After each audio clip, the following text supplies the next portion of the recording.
Bient Sport wordt mij mogelijk maken door Friesland Lies.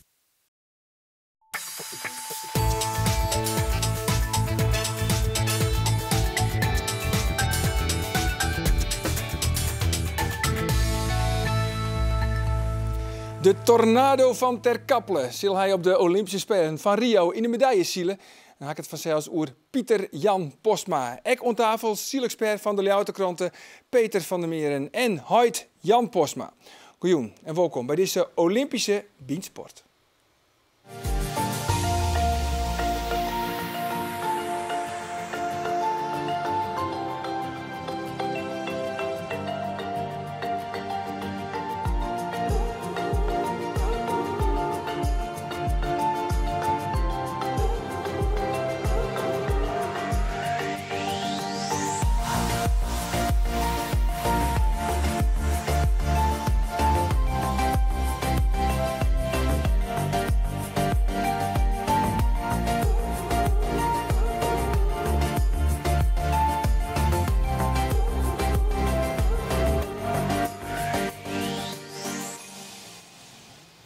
Ja, Peter Jan, als je dit zou joggen, dan is er echt niks mooiers dan zielen, hè?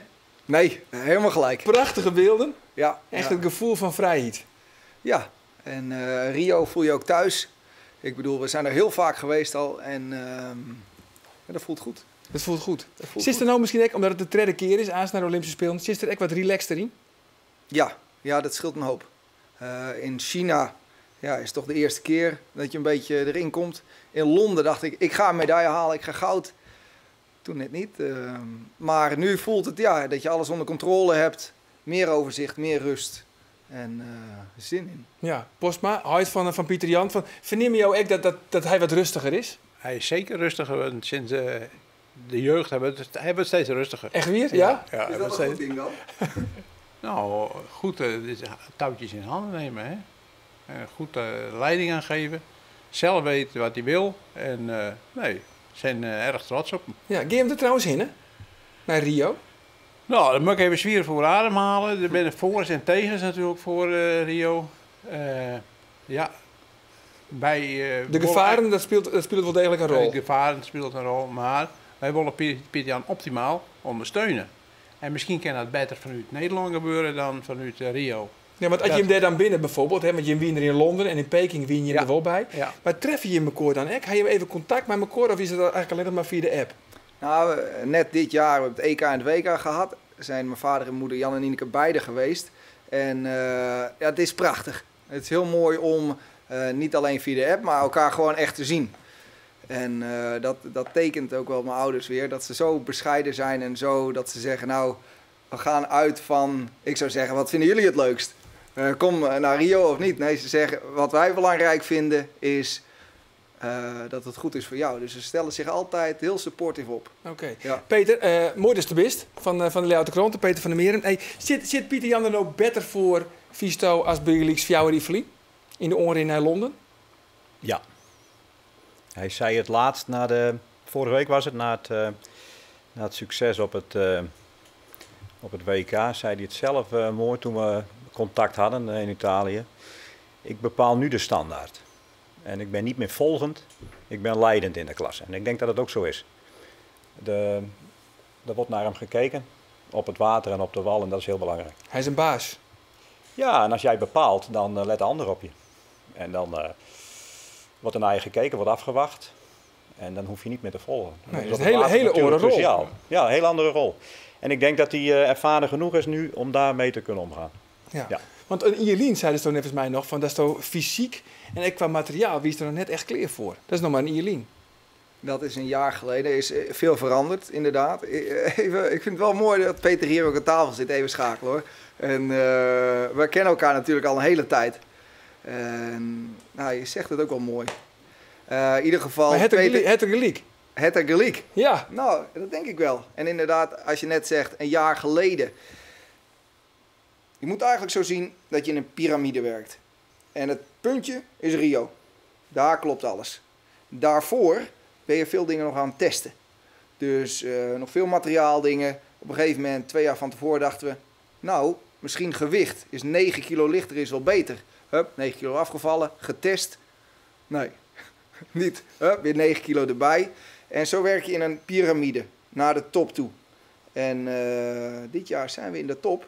En zijn we eigenlijk bezig met kleinere verschillen, kleinere dingen. Puntjes op de i. Het is veel stabieler. Ja, de testfase is eigenlijk voorbij. Je merkt aan hem dat hij rustiger is. In de vorige Olympische campagne vond ik hem nerveus. Dingetjes nog zoeken op het laatst nog. Een half jaar van tevoren zat je uiteindelijk nog in je materiaaltest. En dat doe je natuurlijk altijd. Maar toen ging het wel vrij rigoureus. En nu is het gewoon kalm. En dat vertaalt zich dit seizoen ook al. En vergeet ook niet waar hij vandaan komt. Hij is er ook even tussenuit geweest. Ik denk dat ook best wel heilzaam is geweest. Ja. Maar eventjes waarom het zo is van hij is nou eigenlijk, men shot naar hem ta, hè? Ja. Men shot bij hem op. Hij is leidend. Maar de concurrentie is moordend. Want wat is die concurrentie? Nemen ze een peer echt hele goede concurrenten? Ja, moordend. Ja. Vind jij ze moordend, Pieter Jan? Het niveau is hoog. Nee? Ja, het niveau is wel hoog. Maar het is er eentje. Het is er eentje met name. Ja, dat is de opvolger van Sir Ainsley dan. Giles Scott. Ja, maar dat is een jongen. Die kan natuurlijk uitstekend varen. Heeft een geweldige opleiding gehad bij Ainsley. Er zit een budget in dat Britse team, dat wil je niet weten. Zullen we even zien, voor de mensen die hem net kennen, dit is het Giles Scott, even een kwarte introductie. Er zit één belangrijk ding wat hij niet de Aroene 3 Olympische Spelen wie de gouden medaille in de finklasse elke keer voor de Brit Ben Ainsley. Gelukkig voor alle orendeelnemers docht Ainsley dit hier net mee. Dags komt de grootste concurrent van Pieter Jan Posma op de Spelen van Rio weer in Groot-Brittannië. De 28-jarige Giles Scott zielt tot zo'n 2006 in de finklasse. Bij zijn Olympisch debuut is hij liek de grote favoriet. Hij werd al 4 keer wereldkampioen, 2 keer Europees kampioen en had de laatste 3 hier alle wedstrijden gewonnen dat hij om die. Nou ja, hij wie 1 keer 2. Ook bij het Olympische testevent Aroene Simmer op het Olympische wetten van Rio wie Scott de beste. 8 augustus begint de finklasse op de Olympische Spelen. Het is dus duidelijk waar Pieter Jan in de gaten houden moet. Ja, dat is deze man. Dat woest nog wat zezen, Peter. Ja, Pieter Jan heeft één groot voordeel op Scott. Ook al heeft hij dan heel veel gewonnen de laatste jaren. Hij is 2 keer op de Spelen geweest. En Scott debuteert. En Scott voelt de druk van de hele natie. En gaat er maar aan staan om Sir Ainsley op te volgen. De man die... maar John, de receivers, Peter, van deze man liek het net te verslaan. 3 keer achter hem op wereldkampioen. Dat valt wel mee. Hoe maak je dat aan het wan? Nou, goed zeilen, durven. De omstandigheden op waarde schatten. En Rio ligt Pieter Jan wel. Is hij te pakken? Ja, ik was er niet aan begonnen als ik daar niet in geloofde. En ik geloof er nog steeds in. En je gaat uit van je eigen kracht. Maar let wel, hij is ontzettend goed. Dus zullen alle zeilen moeten worden bijgezet worden. Maar ik geloof erin. En de vorige keer zeiden ze ook... waren de resultaten van tevoren niet zo goed. Nu zijn ze heel goed bij mij. En toen zeiden ze, nou, Ainsley die wint. Nou, het had maar zo'n stukje gescheeld of ik had toen goud gepakt. Ja. En ik geloof erin. Ja. En we gaan ervoor. Hij jou dat geloof ik? Wij geloven zeker dat hij bij de eerste treien komt. Dat goud, dat is... Ja, is lastig. Dat is lastig. Maar haalbaar, dat heb je ook in 2012 gezien. Ja. De moedigste keuze ooit in je leven maak je op dat moment. Je kunt van alles van zeggen en dan word je 4e en dan sta je met tranen in de ogen op de wal. Even naar dat moment. We hebben het over de Olympische Spelen Londen 2012. Ja, even...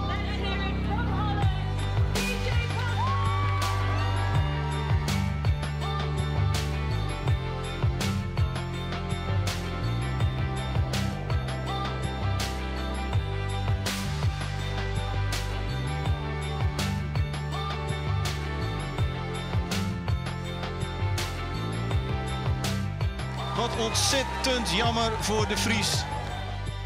Dat is enorm. Dat is echt kloten.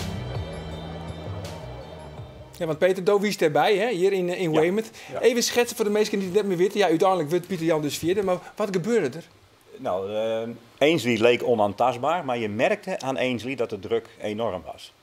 Dat zag je ook op de wal terug. Ruw. Hij had natuurlijk ook al een licht verleden gehad. Hè. Hij had zich misdragen op het WK in Australië. Ja. Dat droeg hij nog met zich mee. Hij is door grote druk is hij niet geschorst. Want de Britten moesten natuurlijk een kopstuk op de Spelen hebben. Hij was kwetsbaar. En in de beslissende fase ja, Pieter Jan zag het gat. En wij zaten toen, ik had besloten om, want we zaten op het wedstrijdwater, zaten we zo ver af als, nou ja, dat was wel 1 kilometer. Ik zei, dat wil ik niet, ik wil het dichterbij zien met alle schermen in de buurt. Ik wil die races even op GPS zien. En hij zag het, je ziet op een gegeven moment dat gemanoeuvreerd, je ziet het gebeuren. Hij ziet het gat en hij vaart op goud. Ja, en dan tikt hij net even 1 aan. Die was het een ander geweest, dan komt hij er misschien mee weg. Op een ander evenement kom je ermee weg. Maar ja, goed. Want, even voor de helder Ja. Doet het wat met je, Peter? Nee, nou weet je. Ik vond het... kijk, achteraf kan iedereen heel makkelijk zeggen, en dat kreeg ik ook te horen. Die Postma weer niet, dit en dat. Het is de moedigste keuze die een sporter kan maken op dat moment. Het was het goud of niks op dat moment. Dan kun je tevreden zijn met brons. Nou, hier bij de Pipora heb je brons. Prachtig. De kans op goud lag er gewoon, reëel. Er was een gat. Klaar. Pak je die niet, heb je daar je hele leven spijt van. Nou klaar, en nu ben je 4e. Oké, je hebt niks. Ja. Nou, dat liep het, want Pieter Jan het ook liep het wel dat het die wat dot, hè? Ja, op dat moment, ik bedoel, ik heb op een laptop naar Epke zitten te kijken. Ik zat in Wemert en Epke had op dat moment zijn uitvoering. We staan er met 30 collega's te kijken. Nou, deed het jou niks dat Epke won? Ja, natuurlijk. Dan ben je sportman. Deed het ons net niks dat we Kruiswijk in de sneeuw zagen vallen? Dat raakt je ook. Dat vind je jammer, ik bedoel... En hoe wie dat voor jou? Wat jou wie nek in Wemert? Ja, we zijn natuurlijk in China geweest. Dat we 14e plaats. Ja. En toen naar Wemert, Engeland. En daar hebben we op prachtige wateren hebben we daar die kampioenschappen gespeeld, op de Olympische kampioenschappen. Maar vooral deze keuze. Hè? Dat hij op een gegeven moment, hij leidt dus inderdaad op brons. En dan maakt het die belangrijke keuze en dat gaat dan mis. Ja. En dan steen je maar lege handen. Ja, dan wil je 4e. Dan krijg je een diploma. Ja, nou, dat is niet zo. Je kan de wedstrijd in een aantal elementen verdelen. Dit is het laatste element. Maar tijdens de wedstrijd zelf ben er activiteiten. Met Ben Ainslie. Ja. Toen was Ben Ainslie, die schreeuwde iets over de lijn, te vroeg gestart. En, ja, het is een optelsom. Het is niet alleen... Hij deed dus een beroep voor Pieter op dat moment. Ja. En Ben Ainslie die zet in het laatste rak helemaal de verkeerde koers in. En die zakt daardoor naar de 17e plaats of zoiets. Ja. Maar ja, je kunt het nou vertellen met Droege Egen. Maar hier toen trainen in de Egen of net? Ik heb op de kust heb ik op de berg waar we op zaten. Ik zei, en nou is je kampioen. Nou is het goud. En dat vier van Radio Friesland, wie dat de jaren. En we waren op een hechte, we wisten de punten. We hebben alles opteld en uittrekken. En dit was dus een medal race, dubbele punten. En in de medal race, ja, moet het goed gebeuren. Net alleen nog die laatste 5 seconden, maar jij bij de start en Jelwe in het rak erbij wijzen. Ja. Dus, zit het daar nog wel eens in de achterhollen, Pieter Jan? Nou, het is gebeurd. En ik heb ervan geleerd. En ik vind het ook wel prima dat we het nu even over hebben. Maar het is nu ook wel klaar. We hebben nieuwe Olympische Spelen. En, net te lang moet trosseuren. Nou, ik heb de lessen geleerd. Dat je vanaf het eerste moment erbovenop. En er waren, ik kan wel 6 punten aanwijzen waar ik punten heb laten liggen. Duidelijk. En deze keer met race 1 bij de start met hart en ziel. Hoppakee er tegenaan. En dan kan je eigenlijk al voor het einde kan je al punten voor zijn. Ja. Maar hoe slag is het erin om van chinslag dat het net ervoor zorgen dat het twijfeling is? Dat is gewoon nog wel dat doel voor eigen horst. En natuurlijk ga je twijfelen. En wat het eigenlijk is voor mij is, als er weer die spanning komt, of dat verdriet, dat het even niet is gelukt. Nou, laat dat er lekker zijn en maak nieuwe keuzes. Kijk, op dit ogenblik kan je elk moment nieuwe keuzes maken. Je kan harder trainen, je kan beter communiceren met het team en die keuzes die bepalen weer voor de toekomst. Wat er is geweest, is geweest. Dus daar kunnen we niks meer aan doen. En met het nieuwe, ja, alles ligt open. Ja. Dan ben je natuurlijk medaillekandidaat voor de Olympische Spelen. En nou wie ik echt heel benijd van, waar is nou een van Nederlands beste zielers wijn je? Oh, kijk. Ja, maar dan ben je gewoon in jou in een anti-kraak. Ja. Ja, toch? Nou, ik heb even een shit. Ja. Cornelis Stroostraat, het is een oud gebouw van de Comenius School. En ik woon hier sinds 2009 en het is ontzettend leuk. Dit is eigenlijk het hart van Talentcentrum Friesland. Wat is dat? Dat is eigenlijk als je nog niet op de arbeidsmarkt bent, of je kan eigenlijk een zetje gebruiken, dan kan je hierheen en dan krijg je hier scholing. Net even dat zetje zodat je er weer bij kan. Wat doe je dan? Zeilen. Zeilen? Ja. Kijk, dat weet ik hè. Maar wacht even, jullie kennen elkaar al een tijdje, maar je weet niet dat hij naar de Olympische Spelen gaat. Nee, ik heb hem gewoon zo, alles gewoon niemand van de straat zeg maar leren kennen. Hier zit dus van alles wat. Staalbewerkers, hout. Ik klop gewoon eentje aan. Deze. Ah, ja. Wat is het, Pieter Jan? Voor mij is het, je moet het voor mij in totaliteit zien als het af is. Maar als je hier even naar links gaat, Oh, ja. kijk. En dat is, ja, voor mij is kunst, heeft iedereen zijn eigen verhaal. Maar hoe zou je het zelf... Dit moet je zo zien. Zo, 2 voeten. Ja. Ja. Ja? Alleen ik heb het ene voet, als je een beetje verbeelding hebt, dan zie je dus dat ik de ene voet heb weggelaten. Maar hij is er wel. De verbindende factor, wij doen het met passie. En dat, ik ga er ook op in. En dat is eigenlijk de kern van het verhaal. Goed, met jou? Ja, lekker. Goed zo, goed zo. Dat is niet manier voor jou. Die zijn hier voor mij inderdaad. Ze hadden ook voor jou kunnen komen. Ja, wat niet kan natuurlijk, hè. Wat niet kan. Ik ben er ook bekend mee. Maar Ja. hoe gaat het met je? Ja, goed. Mooi. Laatste voorbereidingen zitten nu 2 maanden voor de Spelen. Super. En, ja, ik heb er zin in. Ja. Echt Ben je lekker. er klaar voor? Ja. Ik zie je ook ochtend wel fanatiek lopen en zo. Had ze. Dus dat is wel Keertje mee? super. Nou ja, maak me wakker zou ik zeggen. Nou, kom op. Bakkie? Lekker. Lekker. Hier woon jij, Pieter Jan. Ja. Nou begreep ik heel veel van wat hier staat. Heb jij zelf gemaakt? Ja, Die tafel bijvoorbeeld? Die tafel die komt uit de Schelling. Ik heb hier natuurlijk een paar jaar op de Schelling gewoond. Zeevaartschool? Ja. Zeevaartschool. Ja. En het is heerlijk om ja, alle aspecten, ook wat dingen met de handen te doen. De lamp heb ik zelf gemaakt. Oké. Schilderen. Deze? Oh, je schildert ook? Nou, niet echt. Oh, Het nou geen- ja, hallo. nou, Ik zie je toch een schilderij? Deze. Ja. Deze, de boom. Ik vind het prachtig om te doen. Toen ben ik dan gewoon schilder, Pieter Jan. Een beetje. Een beetje. Een heel klein beetje. Heel Ja. klein beetje. Maar de wen is het anti-kraak. Ja. Is dat een bewuste keus? Nou, het is bij Carex, die regelt dat en wij huren er eigenlijk bij. En dat bevalt ontzettend goed en het is een bewuste keus. Kijk, op het moment dat je eigenlijk dingen in de samenleving nog een keer gaat gebruiken, ja, waarom niet? Dan, ik denk dat zit ook in mijn achterhoofd dat het goed is voor het milieu. Ja. En gewoon bewuste keuzes maken. Want dan ben je echt milieubewust. Hoe sjost er dan trouwens on, zie bijvoorbeeld het wedstrijdwetter, wat natuurlijk rampzalig is daar in Rio. Ja. Dat is wat. En dan moeten we bij stilstaan. Als je in Brazilië bent, dan merk je gewoon hoe goed we het hebben in Nederland. Dat is echt, we hebben het heel goed in Nederland. En Brazilië is toch voor een deel nog een derde wereldland.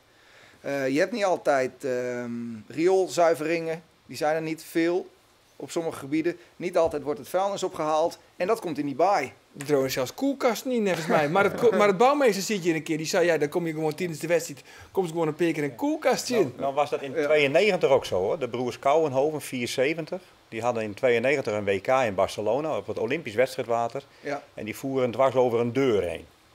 Dus het komt overal voor. ja. Maar het is nog steeds een punt. En Dorian die maakt zich er ook heel druk om. De server van Dus, Rijsselbergen. Van Ja. Rijsselbergen, ja. Dus ze lossen dat ook niet meer op. Nee, toch? Nee. Nee, dat wordt niet opgelost. Kijk, je kan het natuurlijk eruit vissen en dat wordt voor dat deel ook wel geprobeerd en gedaan. Maar de kern wordt niet opgelost. En je zal over een bakboord liggen, over een stuurboord liggen. Als er een plastic zak ligt of er ligt een koelkast, ja, dan moet je er omheen. Ja, dan moet je eromheen. Ja, Ja. ja. Hey, nog eventjes over die Westo Wennest, hè, anti-kraak. En het wijnen is dan om jou, want ik kan me vaststellen als topsporter, heb ik behoefte en heb je verlet van rust en regelmaat. Maar daar is zo'n anti-kraak, maar al die kunstnis en midden in de nacht boren en schuren en alles. Past dat eigenlijk wel bij die dan? Nou, het zijn allemaal mooie mensen die er wonen. Allemaal karakters. Iedereen doet daar met liefde de kunst of de muziek. En dat vind ik, dat pept je wel op. En de rust, ja. Ik ben een goede slaper. Oh ja, dat helpt. Dat helpt. Ja, maar dan is het noffelijk om daar te wijnen. Ja. Ik voel me daar thuis. Ja. En wat voor rol, want komt hij vaak eigenlijk thuis? In Ter Kappel had er dan bedst in, nog een romte. Hij had nog zeilenlezenbuis en dan boordlezenbuis en planken. En, ik heb nog een heleboel spullen die ik naar mij nemen kan. Ja. En hij had nog een boordluidvuis voor de bal, waar ik nog gebruiken kan. Dus hij is altijd welkom in Ter Kappelen. Ja, en daar maak ik tegen gebruik van. Ik bedoel van, bijvoorbeeld, wat is Jim rol als ouders zijnde, bijvoorbeeld als die omgaan met chinslag? Ja, nou, komt hij dan vaak eerst praten. Moeders die maken zich daar erg druk voor. Die praten altijd de goede kant uit. En dan moet je met hem wezen? Ja, met me. Ja, het ik nog. Maar wij proberen dus, dat hij dus maar die Olympische Spelen een goed gevoel heeft en zich geen zorgen moet maken over de ouders. Hij kan zich zorgen maken als wij daar binnen in Rio. Dat hij zei, ik kom van het wedstrijdvaderhouden, zie ik eerst maar met hem op. Want misschien is er wel best wel gekidnapt. Of misschien is er best wel verdwaald. Of misschien... Dat denk je hoe nooit dus? Ja, wij moeten proberen, dat Pieter Jan zegt, geen zorgen over met maatje. Vroeger werd het zo, dat als je dan bij Brom kwam van het wedstrijdwater, dat wij zochten, waar is Pieter Jan? Ja. Komt hij wel binnen? Internet verdwaald, internet een keer in een leek, weer er helemaal in de meeste uithoek op het meer verschoelen. En hij had zich pas nu een letter melden van hier ben ik weer. Ja, en nou is eigenlijk de zorg oorsom. Nou, wij moeten proberen dat Pieter Jan zich geen zorgen met maatje oorzien. Ga je met me. En dat wij in Nederland blijven of dat we daar binnen. We denken op dit moment dat we beter in Nederland blijven kennen. En dat we dan Pieter Jan beter kennen. Ondersteunen dan dat wij in Rio zitten en ze u zorgen met een maatje voor Pieter Jan. Nou, we kunnen vragen, wat heeft hij het liefst? Heeft hij het liefst in orders dichtbij of maakt het niet eigenlijk net uit? Zit er toch in een soort van koker, in een kokon, die bewuste wieken? Want ja, bij hem draait het maar om één ding bij de zielerij. Het draait om de Olympische Spelen. Het is nu, we maken wel eens de vergelijking, als een chirurg naar zijn werk gaat, heeft hij dan de hele familie daar zitten en te kijken naar wat hij doet? Nee, dat doet de chirurg niet. Als hij precisie daar een operatie doet. Het is een keuze. En op dit ogenblik, ik had het met Dorian gisteren over, die neemt zijn ouders niet mee. In ieder geval, die zegt, het is gevaarlijk, het is vervuiling, dat doen we niet. En dat weet ik ook weer. Ik hoop dat mijn ouders een mooie tijd hebben. En ik neig om niet te doen, inderdaad. Veiligheid en... dat ze... Misschien maken we het beste in Nederland. In Friesland. In Friesland. Gewoon in Peter, kom jij nog langs? We gaan er als kranten wel heen. Leeuwarden Kranten werken samen met Dagblad van het Noorden. Ja. En daar gaat een collega, Renzo Olkema, die gaat naar Brazilië. Oh, kijk eens. De mooiste putjes weer voor de chef, hè? Ja, ik heb 2008 en 2012 gedaan, dus ik heb mijn portie wel gehad. En wij bellen, hè? Ja, absoluut. Jongens, en de Sneekweek moet ook nemen, hè? Wat zou je? De Sneekweek moet ook gedaan worden. Sneekweek is ook zeer nog bij je. Ja. Gaan we straks even kijken. Eerst, mooi bruggetje, Peter. Ik snap hem. Eerst de quiz. De quiz.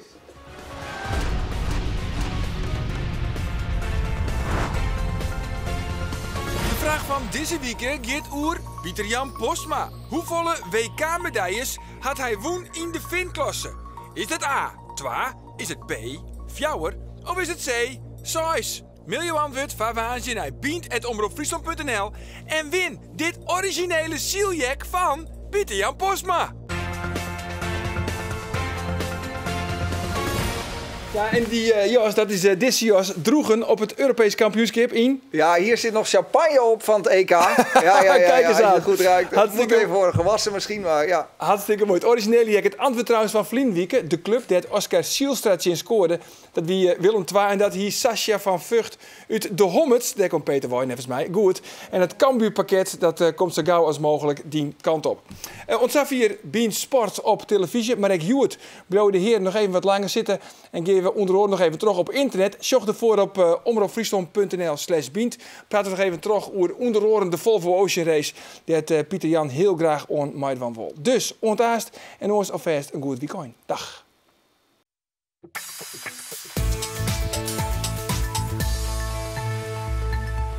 Welkom weer bij Bean Sport op internet. On tafel nog altijd een Pieter-Jan Postma, zijn huid Jan Postma en journalist van de Leeuwardenkranten Peter van der Meren. En dat is echt zo, er zit echt nog gewoon champagne op er zit deze champagne jas. in. Ja, dat was natuurlijk prachtig. We hadden het er net niet zoveel over gehad, maar het EK hebben we een maand geleden gehad. En daar het EK winnen, prachtig. Ja, en dat hebben we gevierd. Sommige dingen moet je gewoon vieren. En, het EK is het een van die mooiste prestaties? EK was grandioos. Grandioos. Ja. Hoe had jij dat ervaren, pa? Ja, het was Goud. goud. Ja. Ja, dat is het belangrijkste natuurlijk. Ja. Better win it. Prachtige omgeving. Ja. Barcelona, oud wedstrijdwater, goede accommodatie, goed comité. En het was alleen weer ver weg van de kust waar de wedstrijden worden gehouden. Ook de medal race hebben ze beloofd dat ze die wat dichterbij zouden krijgen. Ja. Maar die was ook weer ver weg. Ja. En, Maar ben je ook zo competitief insteld? Dat je ook gelijk zegt, je zei gelijk van ja, goud. Ja. Het gaat jou eigenlijk alleen nog maar om het eerste plak? Nee, natuurlijk niet. Oh. Nee. Maar het is een opbouw van... en als dan juist dat Ben Ainslie in die wedstrijd de verkeerde hoeken induikt en daar toch eens plak van een plak verliest, ja, dan is er een mogelijkheid dat Pieter Jan er weer tussen terugkomt en weer...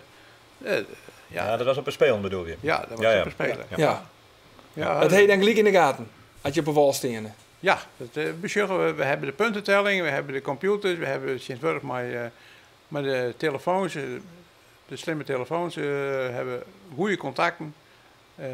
Dus er is met elkaar voldoende informatie. Ja, want Peter, daar was je natuurlijk bij de Olympische Spelen in Peking en ik in Londen. Wat vind je nou eigenlijk, want ook is Pieter Jan, ik al heel erg lang natuurlijk. We hebben hier nog een foto trouwens, hè, de begon er al loer. Het boek. Overdag om de eer van de Sneekweek. Ja, ere wie ere toekomt. Ja. Dit is niet zomaar wat, dan moet je eens even kijken. Ja. Dit is een foto van trouwens van Pieter Jan. Het is van 2010, 75 jaar Sneekweek. En toen heb ik ook een verhaal gemaakt, want de Sneekweek, het Sneekenmeer is natuurlijk de kraamkamer van de Friese zeilsport. Dus Marit staat er ook in, Marit Bouwmeester, die nou net zojuist al zeker is van de Deltaloid eindzege overigens. In Medemblik. Ja, maar Pieter Jan die kwam op zijn 7e al. In 1989 kwam hij voor het eerst op het Sneekenmeer, in de Optimist. Waarschijnlijk, ja. En toen kwam hij zo weer te Kappelen erheen varen. En ik weet nog dat hij zei van het was een grote zee, zei hij. Het Sneekenmeer. Oh ja? Ja. Dat is een grote zee? Ja, de grote zee. Ja. Maar Salah kist hem dus al? Ja, klopt. Ja, open verteld hè. Ik ben 55, dus ik zit sinds 85 bij de Leeuwarder. En sinds meteen het zeilen in het pakket gekregen. Ja. Dus dan is de Sneekweek een groot onderdeel. Maar heb je dan gelijk wel in de gaten dat je het om een uitzonderlijk talent? Ja, dat is heel makkelijk om nu te zeggen. En je hebt er meer voorbij zien komen, moet ik eerlijk zijn. Maar je ziet het aan de manier van zeilen ook, maar ook de intentie en de gretigheid waarmee ze willen. Je hoeft bepaalde jongens en meiden, die hoef je nooit te zeggen van tuig je boot op of af. Die zijn al klaar, die doen het zelf. En die liggen op tijd op het water en die vergeten niet om het kurkje erin te doen. En die vergeten niet een flesje drinken. Dat zijn de echten. Ja, dat is van Thuis mooi kregen, denk ik. Het talent, hè, wat erin zit. Ja, het talent is heel Jan belangrijk. Ik geloof niet zo in talent. Ik vind de oriëntatie van hard werken. Pieter Jan zal nooit verdwalen in bijvoorbeeld in Lauwert. Hij riet altijd goed en als je rug zou moet, dan gaat de rug zo. En dat is mijn oren meest gewoon zo dat ze de koers fit raadje. En Pieter Jan had zijn koersen. Ja, dat is een sterke punt. Ja, in navigatie, starten, strategie, daar ben ik ontzettend sterk in. Maar een campagne neerzetten, op elk vlak de beste zijn, fysiek sterk zijn, materiaal, is het zoveel meer dan talent. Het is hard werken, het is, alles telt mee. En zeker de Olympische Spelen, het level van China is niet het level van Londen, is niet het level van Brazilië waarmee je wint. Dus je ziet bij mij een opgaande lijn, maar mijn lijn moet nog steiler zijn dan die van de wereldconcurrentie. Ja. Dus, maar hoe groot is die team? Daar team zit Pieter-Jan Postma, hoeveel mensen, wat mag ik daarbij intinken? Hoeveel mensen werk je daar om mooi? Om ervoor te zorgen in de stooazen die gouden medaille op helikist? Sponsors.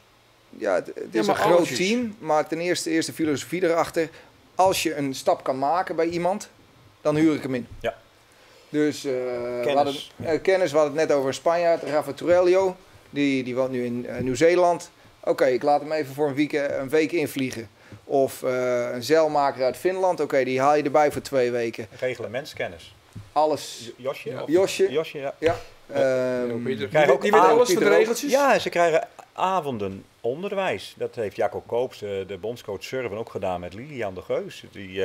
Dan krijgen ze avonden reglementskennis. Het komt op details aan. Hij zal exact alle regels moeten weten, anders wordt hij gepakt en anders pakt die jury hem wel. Ja. Het is in die zin ook wel een jurysport natuurlijk. Maar dat bepaalt dus eigenlijk die eigen route. Als het zo is van, ik ga die nodig, dan pak je de telefoon en een regelstok. Ja, meteen. Er bovenop zitten. Als je wil winnen, moet je er bovenop zitten. Moet je de laatste kennis hebben op elk vlak. En ik vind het ook mooi om dat zelf te leiden en zelf te regelen. En op ziek naar oren sponsors, dat is dat dan ook? Ja, ook. Ja. Maar als dat dan vergelijkt met orensponsors, Nou, dat is toch eigenlijk een unicum? Daar hebben we het wel eens over gehad. Dat zou die eigenlijk moeten afschuiven. Dat moet je eigenlijk niet meer hebben. Niet meer moeten hebben. Dat je ook naar achter je eigen geld aan moet. Maar goed, het is natuurlijk geen A-sport in Nederland. Hè. Laten we het met respectvol dan een B-sport noemen. Voor sponsoring zeg ik dan. Ja. Maar het is natuurlijk wel heel veel vooruit gegaan. Hè. Deltaloid is een goede sponsor. En ik weet trouwens nog wel een mooi verhaal. We hebben een van onze eerste interviews in de Leeuwardenkrant. En ik werd diezelfde avond gebeld. Een vrouw die wilde Pieter Jan wel sponsoren. Want de ambitie straalde wel uit dat verhaal.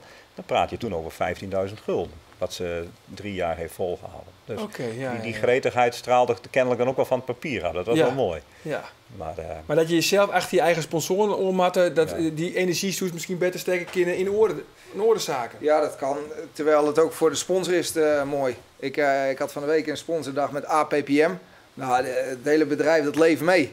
En dus je wisselt energie uit, je deelt dat met elkaar. En dat is voor beide kanten een win-win situatie. Ja.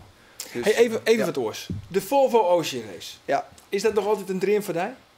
Om derde keer mooi te doen? Ja, die laten we nog niet los. Nee? Nee. Dat ga je nog een keer doen? Dat ga ik nog een keer doen. Ja, hè? Dat ga ik nog. Want dit met beelden dus, hè? Want de vorige keer ben je op het laatste moment afvallen eigenlijk. Hè? Dus zie je het mooi naar je op trainingskamp. Tenerife, tocht ik. Ja. Lanzarote was dat. Of Lanzarote. Ja. En zie je er echt heel dichtbij, hè? Om mooi te gaan met je team van Bouwbekking. Ja. Maar die drive, die heeft er nog... Het komt er nog een keer van. Ja, je merkt toch ook dat je groeit op allerlei vlakken. Je merkt groeit dat je in communicatie, dat je slimmer met de dingen omgaat. En bouwen die bepaalde, die dag de puzzel, of die keer de puzzel. En ik was niet het stukje wat hij zocht. Dus, jij bent een Einzelganger, eigenlijk. Toch? Zou je dat zeggen, Peter? Nou ja, weet ik niet. Maar in de finklasse doet alles alleen. Als je zoals ik hier nou naar links, dan ga ik naar links. Maar geef ze aan boord een takenpakket en dat voert hij uit. Ja. Pieter weet, denk ik, drommels goed wat er in teamverband moet gebeuren, zeker op zo'n boot. Het viel mij... ik had het niet verwacht. En ik ken de Volvo Ocean Race ook, ik ken Bekking. We hebben toevallig dan wel eens met Bekking ook over Pieter Jan gehad. Hè. En dan zit je over potentiële Nederlanders te praten. Hè. Want de droom was altijd toen nog een Nederlands team. Toen zat Bouw, die zat nog op de Spaanse boot. En dan komt Pieter Jan ook wel ter sprake. En kijk, fysiek is natuurlijk fantastisch wat die jongen kan. Ik bedoel, die kan. 1 brok spieren. Nou ja, die kan met 1 hand, daar hebben wij 3 handen voor nodig. Ja, en iedereen heeft zijn eigen takenpakket.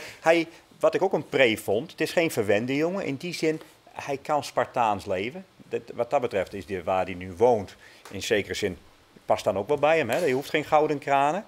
Nou, die zitten er zeker niet op zo'n Volvo-boot.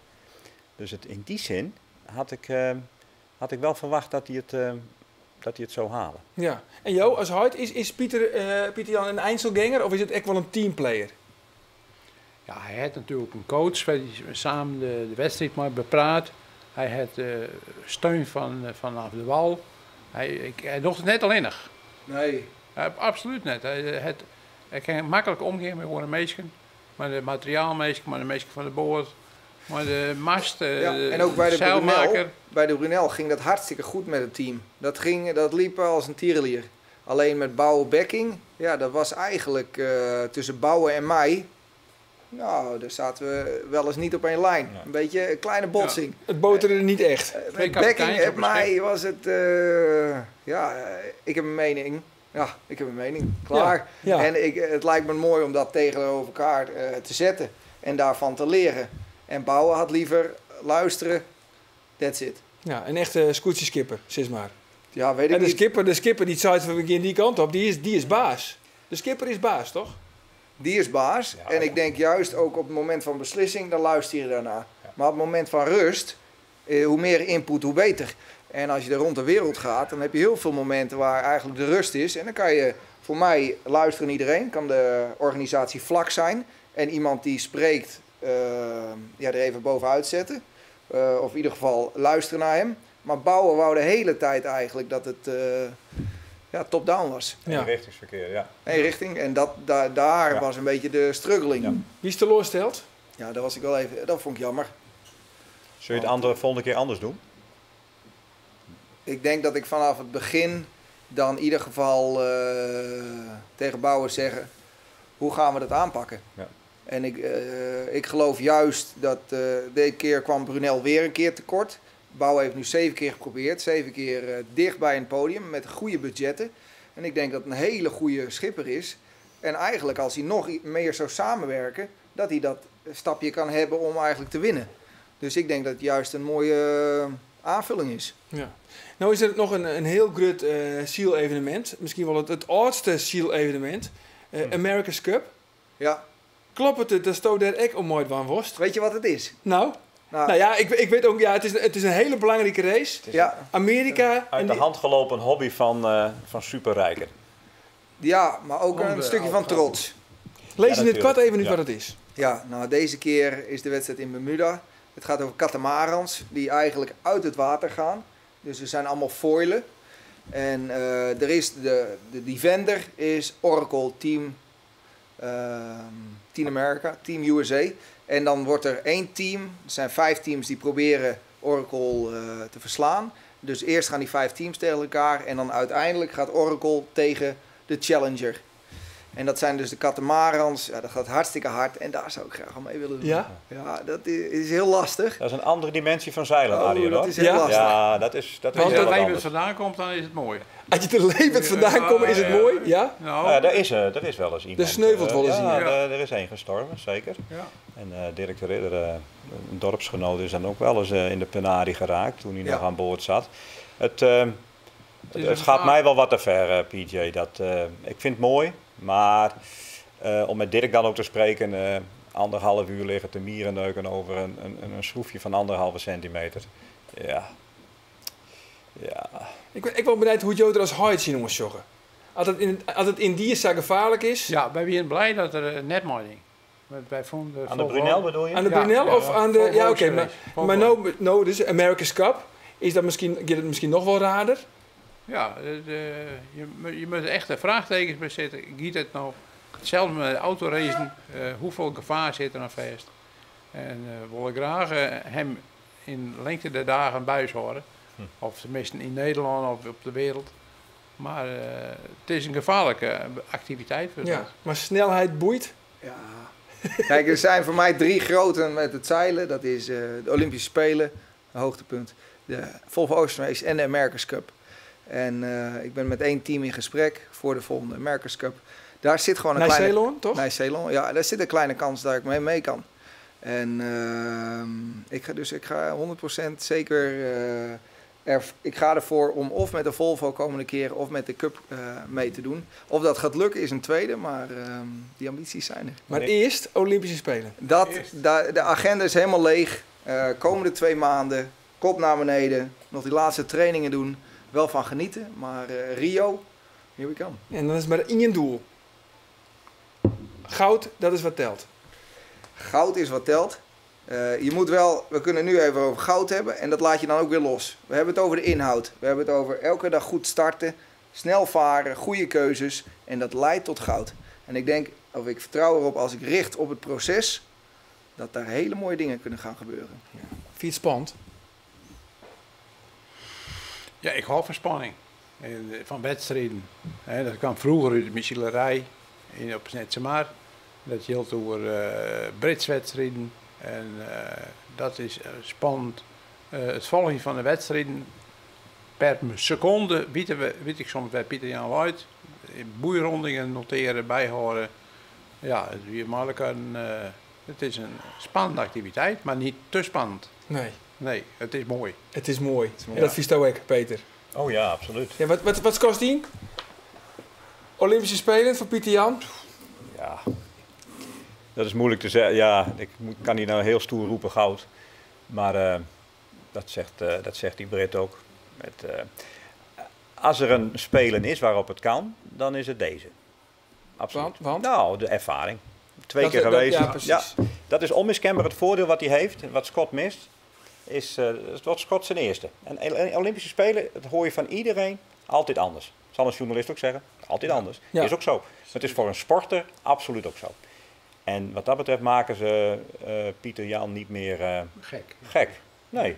De Peking was, wat mooi, en we gaan een openingsceremonie, niet dat Pieter daar was, maar van we doen dit, we doen dat. Bij een beetje, toch een beetje kind in de snoepwinkel.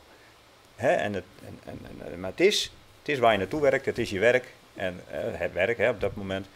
En dat zal hem dus nu niet meer gebeuren. Nee. Het willen die treden. Ben je die laatste trouwens? Die laatste Olympische Spelen? Zegt nooit, heeft iemand wel eens gezegd. Maar dit, Wie zei dat ook alweer? Geen flauw idee. Geen weet ik niet. Arjen waarschijnlijk, nee. Dit is goed. Ik focus hierop. En ik ben niet zo bezig met de toekomst. Ik ben nu bezig met 9 tot en met 16 augustus Rio gas geven. En dan zien we daar weer verder. En daarna Volvo Ocean, America's Cup. En over 4 jaar, dan showen we misschien nog wel weer eens. En daarna de 5e Snake Week winnen. De 5e Snake Week. Zo is dat. Hey jongens, Tiege dank voor Jim Komst en Beansport. En via het net de goede vraag in te vullen voor het originele winnende jack. Maar champagne van Pieter Jan Postma. Tiege dank. Ons af via Beansport op internet. Voor nou nog een hele gezellige jong. Dag.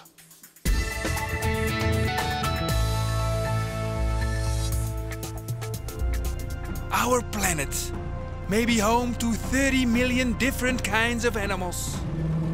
Each individual locked in his own lifelong fight for survival. And deep down in the wilderness of Africa lives the King of Congo. And today, Real Madrid, Athletic Madrid. His Royal Highness will predict the winner of the Champions League Athletic final. Madrid. Real Madrid, Athletic Madrid. Athletic wint de cup met de grote horen.